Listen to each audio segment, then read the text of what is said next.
Olá, meus amados irmãos. Eu sou o pastor Calbi Paiva, coordenador do projeto missionário Igreja para Todas as Nações, e você está no Conexão ID, um programa que foi criado para levar até você informações missionárias, orientações e um despertamento missionário advindo da própria Palavra de Deus, da própria Escritura Sagrada.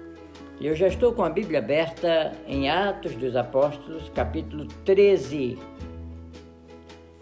versículos 1 adiante. Mas deixa eu falar um pouco a respeito deste texto.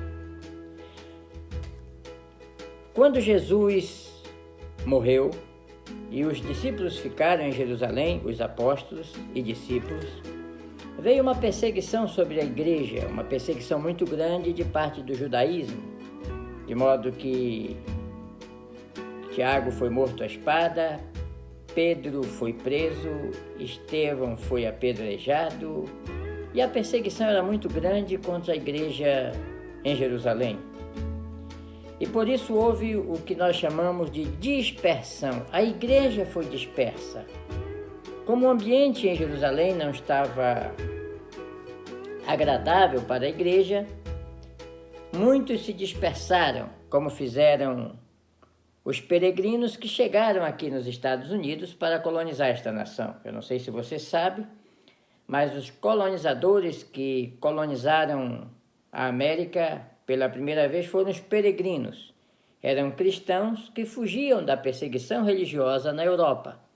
E chegaram aqui, se estabeleceram no estado de Massachusetts, na cidade de Plymouth, que eu já estive lá, inclusive vendo as construções que eles fizeram inicialmente, está lá como uma espécie de museu, onde inclusive iniciaram o Dia de Ação de Graças, que é o Thanksgiving, que é para comemorar o resultado das primeiras colheitas. Houveram demasiadas lutas para que eles pudessem vencer os primeiros dias. Muito frio, muitos morreram. Pois bem, mas somente para falar que foram os peregrinos que fugiram da perseguição da Europa que colonizaram os Estados Unidos da América. Da mesma forma como houve a perseguição em Jerusalém, houve a dispersão. E muitos cristãos que estavam sendo perseguidos iam para outras nações, iam para outras terras, para outras etnias. E em todo lugar onde chegava um crente, chegava um cristão, era como se fosse uma semente, que ali eles pregavam e o evangelho era semeado. Foi assim que a igreja saiu para conquistar os primeiros discípulos além das fronteiras. A primeira obra missionária da igreja veio como consequência da perseguição, a dispersão. Agora, um versículo importante, quando fala da dispersão, é que os discípulos foram dispersos, exceto os apóstolos. Os apóstolos ficaram em Jerusalém. A igreja precisava de uma base apostólica para fazer missões de verdade. E como em Jerusalém o clima não estava tão agradável para fazer uma base missionária, os discípulos, eles criaram uma base missionária em uma outra cidade chamada Antioquia, uma cidade mais próxima do mar Mediterrâneo, era um porto. E ali começou a primeira base missionária da igreja de verdade, não vítimas de perseguição, mas sob a orientação do Espírito Santo. Agora espero que vocês ouçam a minha leitura. Atos dos Apóstolos, capítulo 13, versículo 1 em diante. E na igreja que estava em Antioquia, havia alguns profetas e mestres. Note esses nomes, profetas e mestres, ou profetas e doutores, doutores da palavra.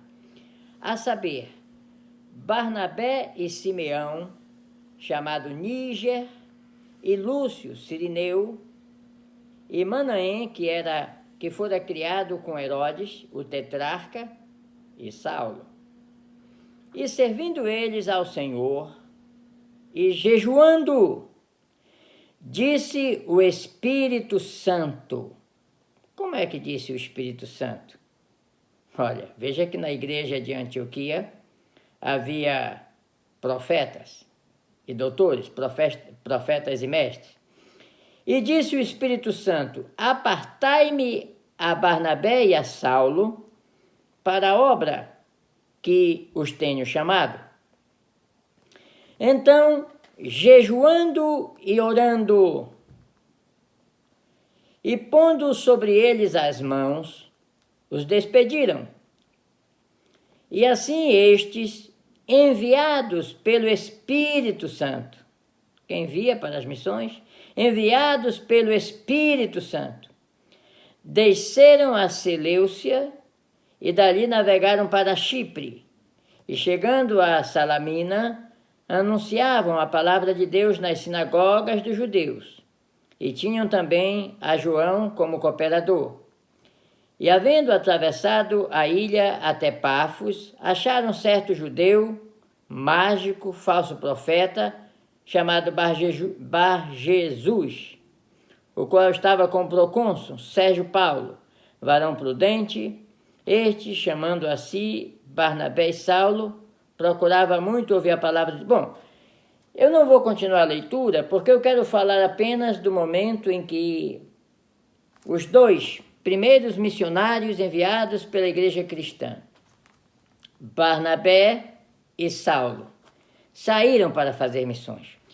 A gente não sabe muito sobre a história de Barnabé, o que Barnabé fez, porque ele não tinha o costume de escrever como tinha Paulo. Paulo nós sabemos, porque tudo ele escrevia não só o que se passava consigo nas suas viagens, como escrevia as epístolas, que são o compêndio teológico da igreja de hoje, escrito por Paulo, as epístolas paulinas que nós chamamos, que servem como orientação doutrinária para a igreja de hoje, inclusive concernente à ceia, ao batismo e tudo mais. Bom, mas vamos mostrar esta necessidade da igreja ter uma base missionária de envio. E aqui nós vemos que é uma base não vitimada por perseguição ou impulsionada por perseguições, mas impulsionada pelo Espírito Santo. O Espírito Santo foi quem disse: separai-me a Barnabé e a Saulo para uma obra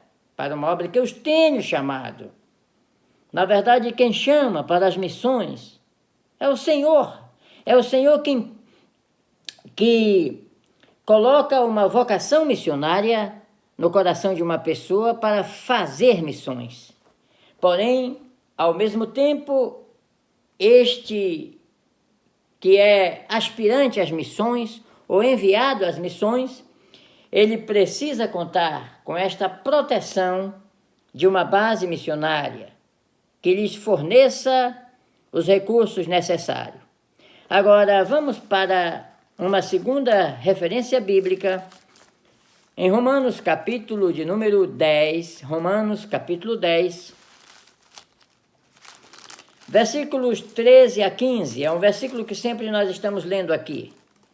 Aliás, alguns versículos, porque nestes versículos estão detalhadamente explicado a engrenagem da evangelização do mundo. É exatamente assim.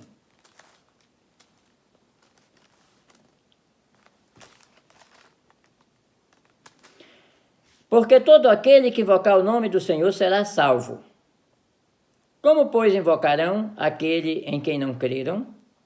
E como crerão naquele de quem não ouviram?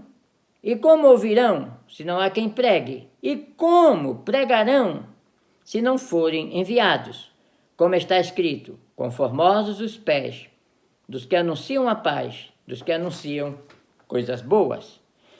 Aqui está falando que para que o perdido ouça a palavra e tenha a sua oportunidade de ser salvo, ele precisa ter um pregador, e este pregador, ele precisa ser enviado. Todo o nosso questionamento acerca da obra missionária mundial reside no suporte que os missionários precisam ter para que eles trabalhem de uma forma mais produtiva. Porque quando o missionário ele é deixado solitariamente, é a mesma coisa de uma nação que envia um soldado para a guerra e o deixa sem munição, sem uniforme, sem taifeiro, sem roupeiro, deixa ele com a sua liberdade de garantir o seu próprio sustento. Com certeza, esse soldado, falando de soldado, ele não será bem sucedido na guerra. Ele não poderá dedicar o seu tempo na guerra, porque ele vai ter que cuidar também dos recursos que são necessários para a sua sobrevivência, que é o seu alimento, o seu creme dental, o seu sapato. Porém, as nações, elas são astutas, elas são preparadas nesse sentido. Elas enviam o soldado, mas enviam também com uniforme, com munição, dão o suporte na sua retaguarda, tem generais, tem soldados que trabalham no batalhão de intendência, garantindo a condição para que o soldado que está na infantaria ele possa produzir. É assim que se ganha a guerra. Agora, nós entendemos que a igreja, que pertence ao Senhor dos exércitos, ela também tem uma guerra a vencer. E essa guerra a vencer tem os soldados que vão na linha de frente para preparar, para abrir os campos. Eu tenho um filho aqui que ele serviu no Esquadrão dos Fuzileiros Navais dos Estados Unidos, como é conhecido, US Marines. São os soldados mais preparados que tem para vencer guerras. São aqueles que conquistaram o Iraque e colocaram aquela bandeira, que subiram lá para colocar aquela bandeira para derrubar a estátua do Saddam Hussein. Então eles são preparados para ir na frente e abrir caminho para os outros. Eles vão na frente. É assim, tem aquela equipe que desbrava. Claro, as igrejas têm pastores, tem presidentes de convenções, tem coreografias, tem ministérios. Depois que as igrejas estão estabilizadas, na verdade é mais quem quer.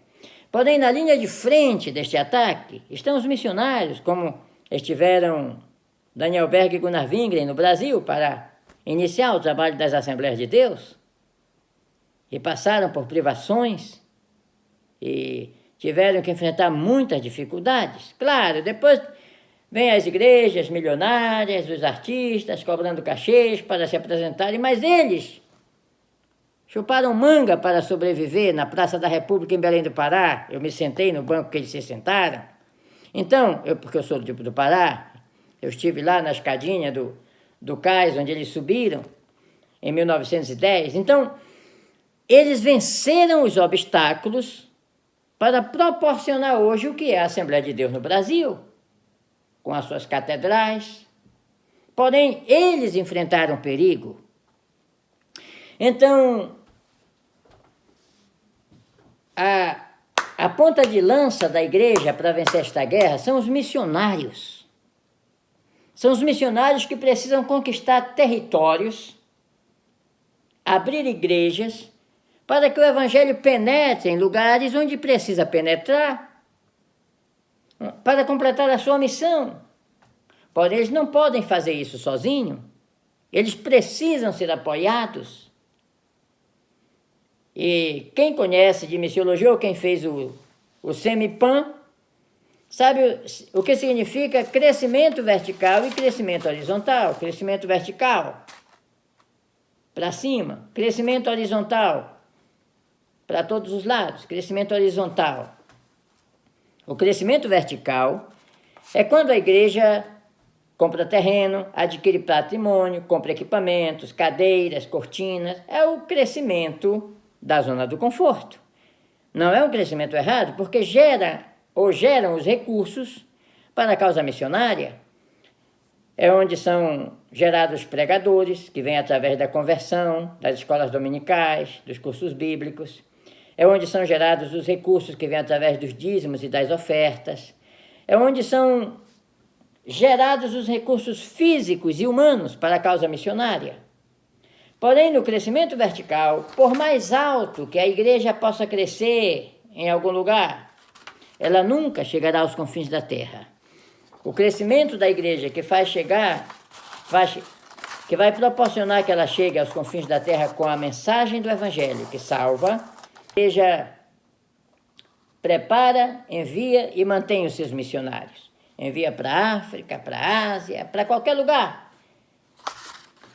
E é o crescimento horizontal que vai permitir que nações que ainda não conhecem o Evangelho que conheçam, que povos que ainda não conhecem o Evangelho conheçam, que tribos que ainda não conhecem a mensagem que salva, possam conhecer.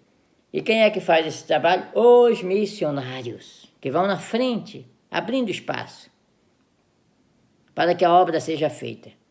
E o que é que nós queremos no Ministério Igreja para Todas as Nações? Suportadores para os missionários, para que eles não se sintam sozinhos na hora da guerra.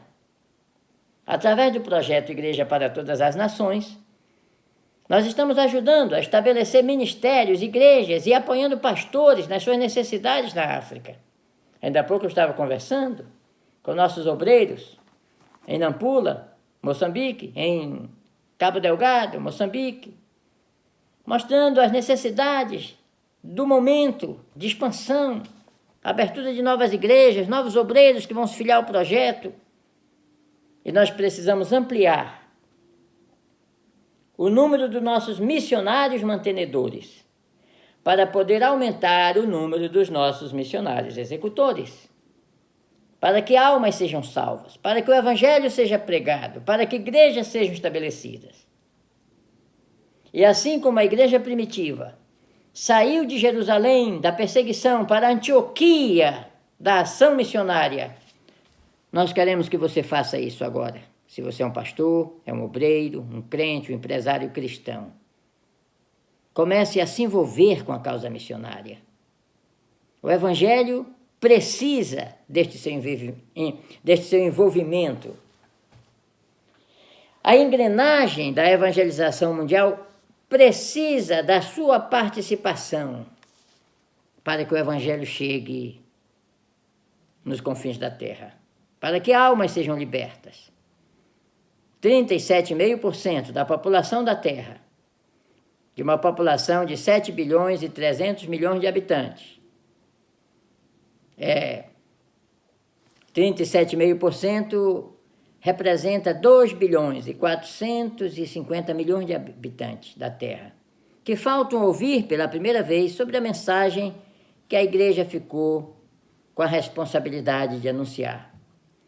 E se você se dispor a apoiar projetos como a Igreja para Todas as Nações, você pode estar fazendo missão sem sair da sua zona de conforto. Porém, o que precisa sair são os valores que você pode enviar para a causa missionária mundial. Os valores que podem sair da sua carteira, da sua empresa, dos seus projetos pessoais, para beneficiar os missionários, da sua igreja. Como Paulo dizia em 2 Coríntios, capítulo 11, versículo 8, outras igrejas despojei, recebendo delas salário para vos servir. E quando estava presente, a ninguém fui pesado, porque os irmãos que vieram da Macedônia supriram a minha necessidade. Vamos suprir a necessidade dos missionários que estão implantando novas igrejas. Nós apoiamos missionários nativos em campos de refugiados da África, certamente lugares que você não gostaria de estar. Você que está na sua zona de conforto, no seu escritório, na sua casa, no seu bem-bom, na sua igreja, você pode fazer muito pela causa missionária mundial, se ajudar quem está fazendo a obra nesses lugares. Se você deseja participar, entre no link que aparece aí na tela, anc3.org, All Nation Church, Trinity, a Igreja Trindade. Você pode ajudar nesta obra? Então, não deixe para amanhã, que amanhã pode ser tarde demais. Faça um propósito. Não espere a situação melhorar para fazer missão. que quem espera isso nunca faz, porque sempre não se contenta com as melhoras existentes. A fórmula bíblica para fazer missão é: foste fiel no pouco, sobre o muito te colocarei.